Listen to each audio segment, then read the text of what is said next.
Guerra verbal. Parte 5. A estrutura da carruagem não havia mudado entre a viagem de ida e volta a Nazarick, mas, por alguma razão, todos os ligeiros solavancos e pedras ao longo do caminho pareciam ampliados.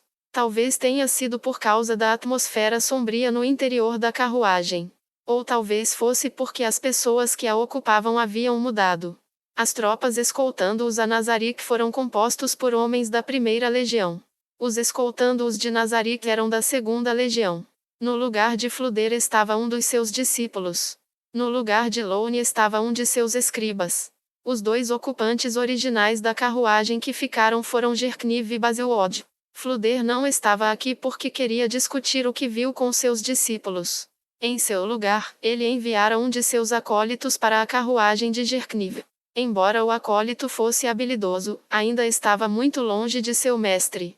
Com toda a probabilidade, a discussão na carruagem de Fluder estava a uma intensidade febril. Certamente o clima em sua carruagem estava o oposto daqui. Na carruagem de Gerkniv, só havia silêncio. Um clima sombrio tomava conta da carruagem.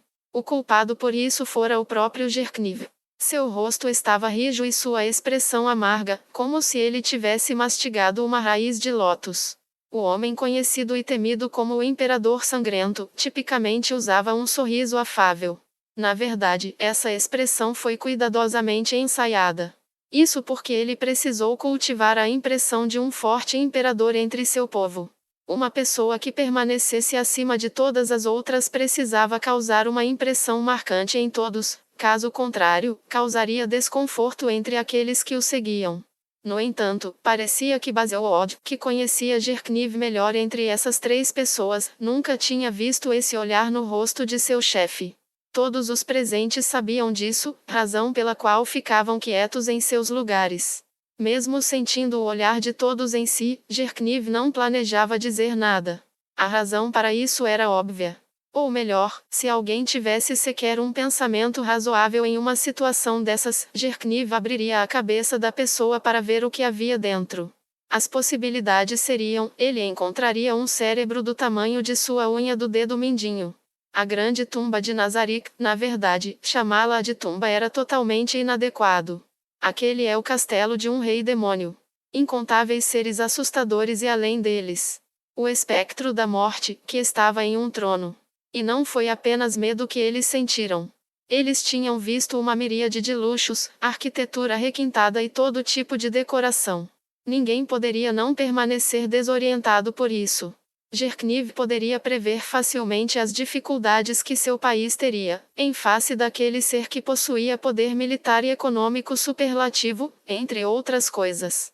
Um líder forte dá a seu povo uma sensação de segurança. Afinal, de nada adiantava ter um país forte, mas possuir uma ovelhinha no trono. Felizmente, o império tinha um leão no trono. Mas de uma hora para a outra, um dragão apareceu por detrás do leão. Como os cidadãos do império se sentiriam sobre isso? Gerkniv ficou olhando para as mãos, que estavam tão fechadas que toda a cor havia desaparecido da pele. Não, ainda não acabou. Nossa derrota ainda não foi decidida. Gerkniv sorriu. Era um sorriso que se encaixava na alcunha de Imperador Sangrento. Talvez estivessem esperando o retorno daquele sorriso de escárnio, mas um sentimento de alívio se apoderou de cada um de seus subordinados. Ao ver a reação deles, seu sorriso ficou mais e mais genuíno.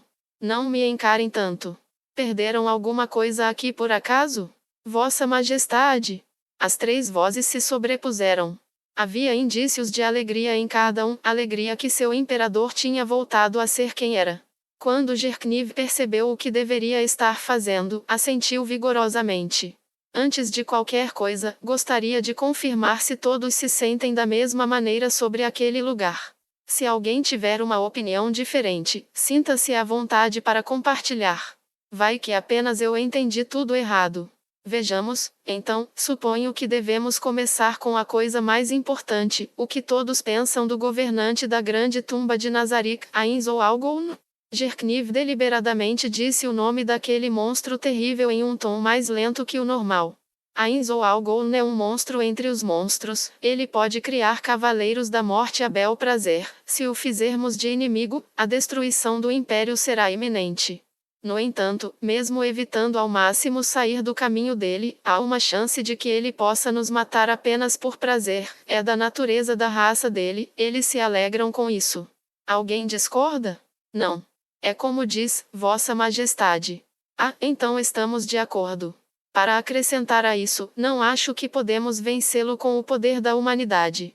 Sendo sincero, eu não acho que nós poderíamos sequer nos aproximar dele, mesmo se reuníssemos todos os exércitos do Império.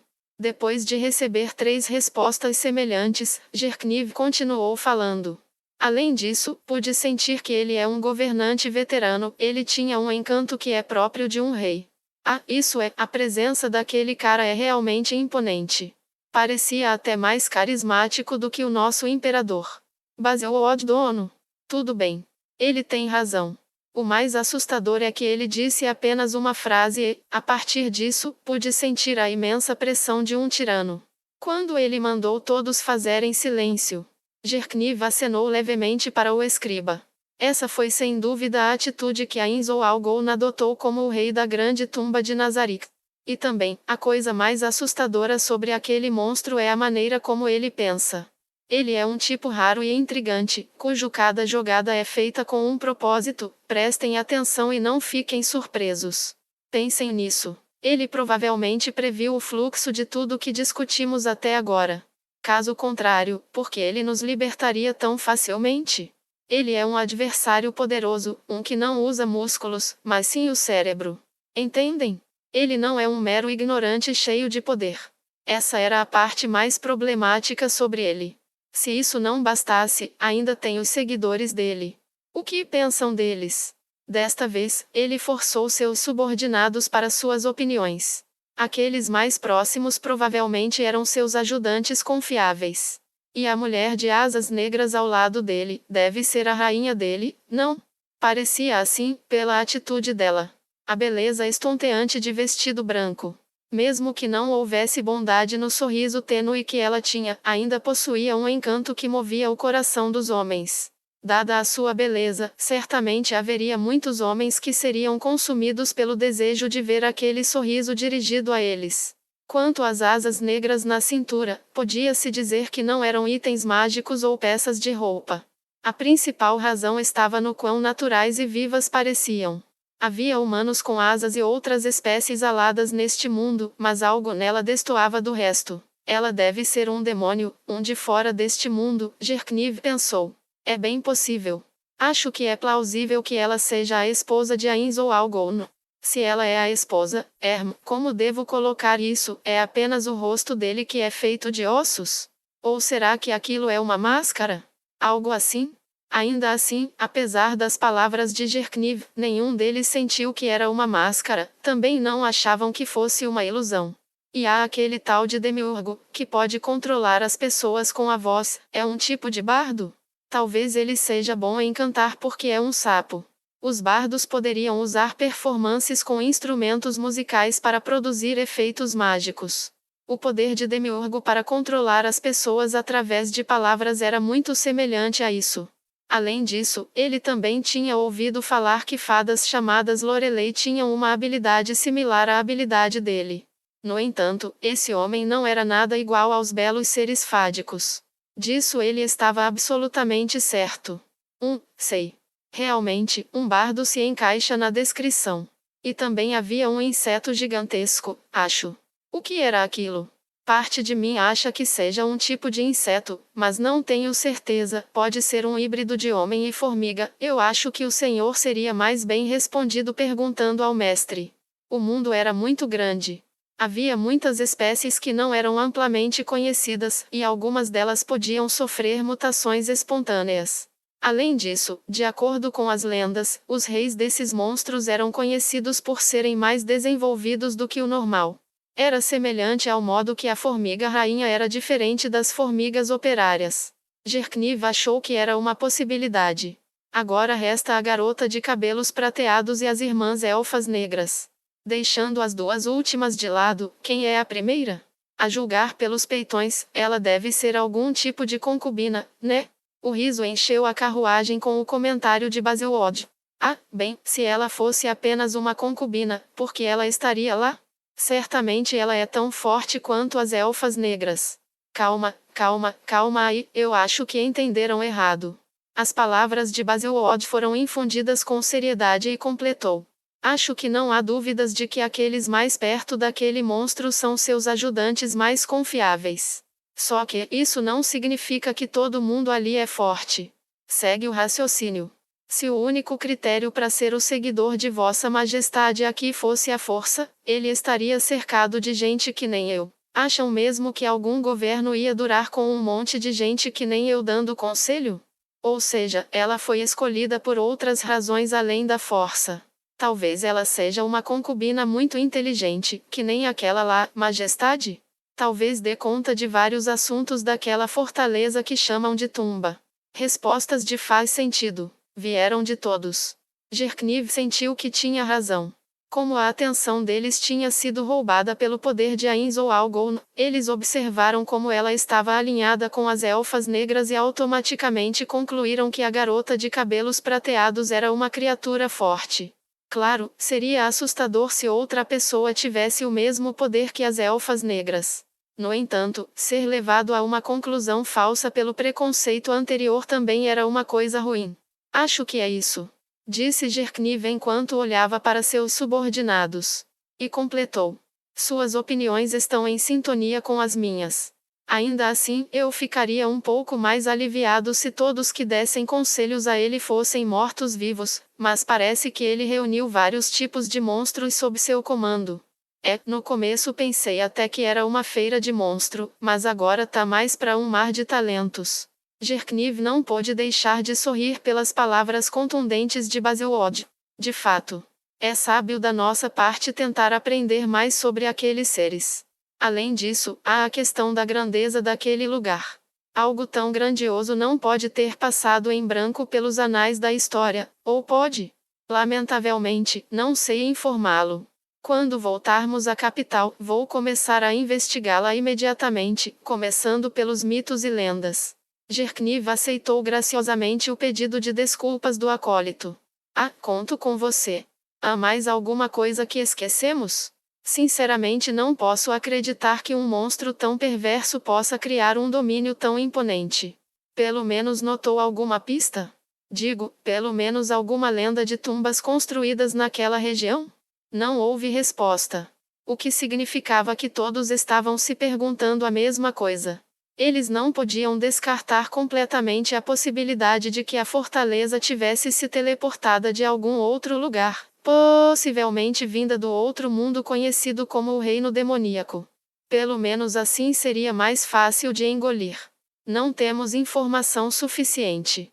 Como eu pensava, precisamos estudar isso a fundo. Tudo o que podemos agora é tirar o máximo que pudermos do Vermilion e do sujeito que está vindo para o Império. Entenderam? Claro. Vamos dar nosso melhor para não levantar suspeitas. Vamos manter um perfil discreto aqui. A força militar dele é muito superior à nossa. Precisamos nos mover com cuidado para não romper a falsa aliança que temos. Quando o escriba baixou a cabeça, Gerkniv de repente sentiu o peso escorregar de seus ombros. Fizemos coisas horríveis para aqueles que trouxemos, não é? Talvez isso fosse especialmente verdadeiro para as meninas que não tinham sido libertadas desde que haviam sido acomodadas nas carruagens. Originalmente, as meninas seriam oferecidas a Ainz ou Algon para abrir sua boa vontade para com o Império. Afinal, o sexo era uma arma universal em qualquer lugar ou época. Talvez as agências de inteligência imperiais pudessem ter preparado uma intrincada armadilha, mas para dar certo seria preciso o uso da investigação mágica, algo que poderia complicar as coisas. Assim sendo, se ativeram ao tradicional e escolheram meninas puras e inocentes. Sei lá, mas, de certo modo, isso é um desrespeito à coragem que elas tiveram para se despedir da família e tal, mas por outro lado, não acha que elas vão ficar felizes com isso? Será mesmo? Ser capaz de conquistar o amor daquele monstro é um feito impressionante. Qualquer mulher que abrir as pernas para aquele monstro é digna do meu respeito, haja coragem. Basil-Od estava insinuando que tais pessoas não existiam, mas essa era uma maneira ingênua de pensar. Gerkniv poderia atestar com segurança que mulheres estavam dispostas a tudo. Ele estava intimamente familiarizado com as batalhas secretas que as mulheres travavam. Sua mãe ter envenenado seu próprio marido era um bom exemplo. As mulheres são mais corajosas do que pensam, pois agem sem emoção visando os ganhos. Te garanto que não deve faltar mulheres por aí que estejam dispostas a oferecer seus corpos àquele rei esqueleto. Sinceramente, acho que foi até bom não as usar como presentes. Quem sabe, talvez uma delas poderia dizer a Ainz ou ao Gon que ameaçamos matar elas e suas famílias caso se negassem. Embora a única resposta às suas palavras fossem sorrisos sem graça, Gerkniv acreditava nessa possibilidade. As reformas de Gerkniv, impulsionadas pelo poder autocrático, fizera dele o inimigo dos nobres que ele havia destituído. Claro, ele tinha seus aliados, mas no fundo, as pessoas em quem ele realmente podia confiar eram apenas alguns de seus assessores próximos e seu mentor, Fluder. De repente, uma pergunta o atingiu como uma pena caindo levemente no ar. Foi sobre Fluder. Não apenas Fluder era seu mentor, mas ele também era um pilar do Império e seu trunfo. Ele era um homem que até mesmo Gerkniv reverenciava como o maior herói do Império. Gerkniv estava bem ciente de que, por baixo de seu rosto de sábio, havia um desejo quase fanático de explorar os abismos da magia. Foi por causa desse desejo que ele teve suas dúvidas. Ele estava muito diferente do habitual. Ainz ou Algon era um grande lançador de magia que superava Fluder. Ele poderia criar cavaleiros da morte que Fluder sequer poderia controlar independentemente do quanto se esforçasse. Então por que ele seguiu Gerkniv para fora da tumba sem nem comentar nada? Se fosse o velhote de sempre, tenho certeza que ele imploraria aquele monstro perverso por conhecimento mágico. É a cada dele isso. Ele se ajoelharia diante dele e ofereceria tudo. Fazia total sentido ter acontecido cedo ou tarde em sua visita. Todos haviam se ajoelhado diante de Demiurgo naquele momento. Mas e se aquilo fosse apenas uma distração? Assim, teriam usado a oportunidade para realizar algum tipo de controle mental em Fluder. Gerkniv não podia imaginar Ainz ou Algon desejando tomar Fluder como um servo. Embora Fluder fosse o trunfo do Império, quando comparado ao poder daquele monstro, ele era pouco mais que um grão de poeira. Entretanto, o conhecimento acumulado de Fluder tinha um valor próprio. Além disso, se ele pudesse assumir o controle de Fluder, o poder militar do Império cairia vertiginosamente, e eles perderiam sua melhor arma contra Ainz ou Algon. Seria como colocar uma coleira em um escravo. Será o caso? O velhote estava muito quieto, ele já sabia de tudo? Ele sabia sobre o poder de Ainz ou Algon de antemão? Naquele momento, foi como se um raio o tivesse atingido. Ele começou a suar frio. Majestade? Vossa Majestade? O senhor não parece bem. Está passando mal? Vamos chamar um sacerdote. Não há necessidade. É? Não escutou? Não há necessidade. É isso mesmo, não precisa. Gerkniv olhou para seus subordinados em pânico e mais uma vez foi consumido em um turbilhão de contemplação. Estou com medo? Sua mente estava um caos repassando tudo, ele não conseguia discernir seus pensamentos. Ou melhor, era mais como se ele quisesse parar de pensar naqueles pensamentos perturbadores. Não. Se eu fugir disso agora, vai ser um desastre ainda maior. Respire fundo. Eu tenho que me acalmar. Eu preciso me acalmar e pensar. Gerkniv continuou a ponderar a questão enquanto era banhado por olhares curiosos. Para começar, vamos considerar o velhote. Assumindo que o velhote já sabia sobre o poder de Ainz ou Algon, não, se ele soubesse sobre seu poder, então suas ações estranhas poderiam ser facilmente explicadas. Mas aí o velhote teria algum tipo de acordo secreto com aquele monstro, impossível. A menos que Gerkniv não tinha energia para se preocupar com os olhares chocados nos rostos de seus subordinados. Não posso duvidar dele assim. Quando o velhote viu os Cavaleiros da Morte, aquele medo no rosto dele era genuíno. Isso prova que ele não sabia sobre o poder de Ainz ou Algon, ou não. Talvez, o que o velhote Fluder não sabia da capacidade daquele sujeito de controlar os Cavaleiros da Morte. Mas é bem provável que ele sabia que Ainzo Algon fosse um grande lançador de magia desde o começo. Era como juntar as peças espalhadas de um quebra-cabeça e o resultado fosse uma imagem tenebrosa. Quer dizer que o Fluder é parceiro daquele monstro. Quanto tempo tem esse conluio deles? Do começo? É bem capaz. O Fluder estava envolvido em cada passo disso, desde a descoberta da tumba até o envio dos trabalhadores. Ele finalmente fez uma conexão entre todas as peças espalhadas do quebra-cabeça. Quando considerava deste ângulo, uma luz pairava sobre a maioria dos mistérios. Traição? Foi traição. Ele vendeu o império. Foi uma voz de profundo ressentimento, nascida dos confins do inferno, ou talvez de uma criança que perdera tudo em que acreditava? Seus subordinados não ousaram fazer perguntas, simplesmente permaneceram em silêncio enquanto analisavam sua expressão. Jerkniv se virou para encará-los. Fluder Paradini nos traiu. Sendo esse o caso, que dano isso causará ao Império? É possível colocá-lo em uma sinecura e deixá-lo em prisão domiciliar? Todos não puderam deixar de olhar para tal afirmação inconcebível. Como assim, Vossa Majestade?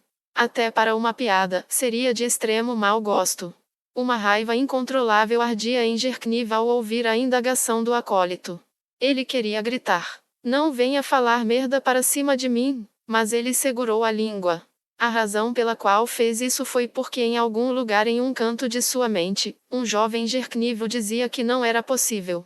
Jerkniv crescera observando artimanhas à traição do lado sombrio da sociedade nobre. Lembrando disso, Jerkniv respirou fundo e expeliu a raiva ardente em seu peito e as emoções ardentes em seu coração. Não me faça repetir isso de novo. Fluder Paradini nos traiu.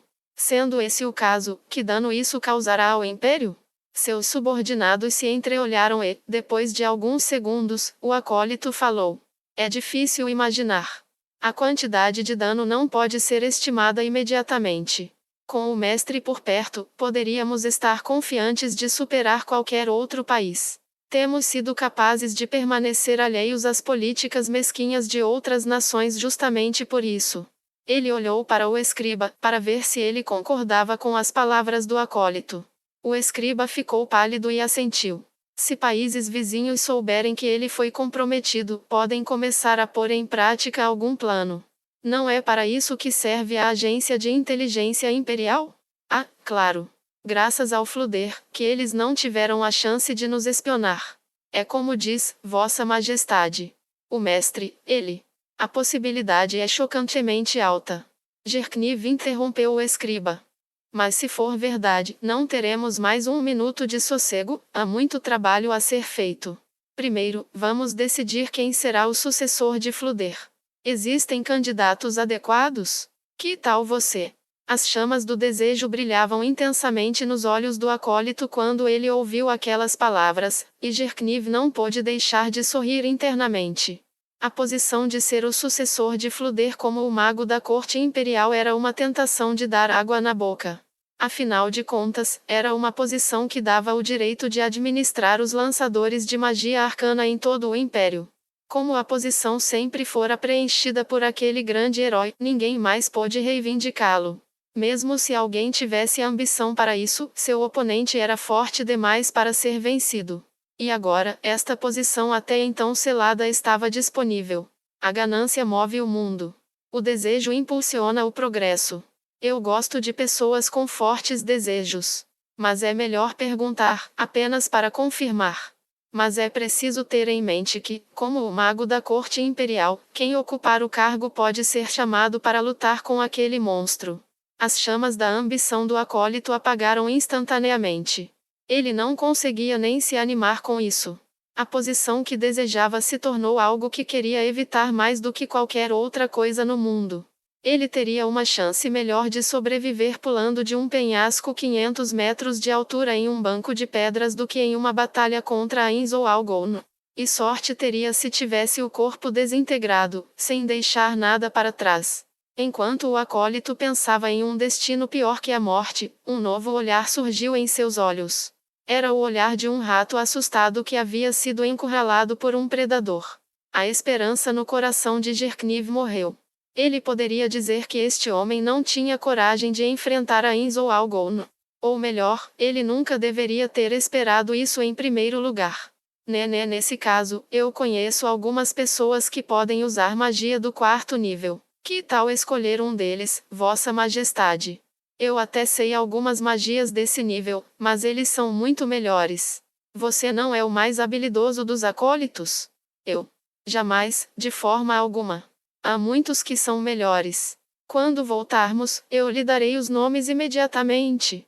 Era óbvio que qualquer um com o mínimo de discernimento negaria imediatamente quando solicitado a lutar contra um monstro incrível como aquele.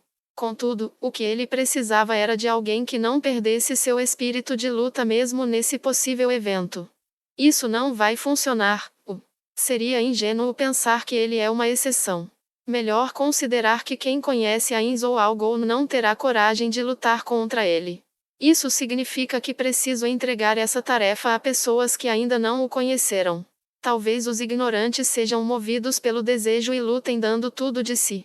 Não era o melhor dos planos, mas era melhor que nada. Pode ser. Assim que chegarmos, reúna informações sobre eles e faça entrevistas. Depois, desejo que nosso pessoal da inteligência esteja pronto para lidar com aquele sujeito. Mas com calma, pois ainda precisamos ajudar com a questão do país dele, então por hora teremos que ser seus cães obedientes, a fim de construir boas relações com ele. Entendido? Cães obedientes. Ninguém se opôs ao termo. Como alguém que viu a grande tumba de Nazarick faria isso? Então, Vossa Majestade. Quanto tempo vamos ter que venerar aquele monstro? Teremos que deixar isso para nossos filhos? Nossos netos? Gerkniv olhou em volta, para se certificar de que nenhum espião entrou na carruagem e verificou se a porta estava bem fechada. Com tudo isso feito, e sem mais problemas aparentes para ele, Gerkniv começou a explicar sua estratégia para lutar contra a Inzou Algon.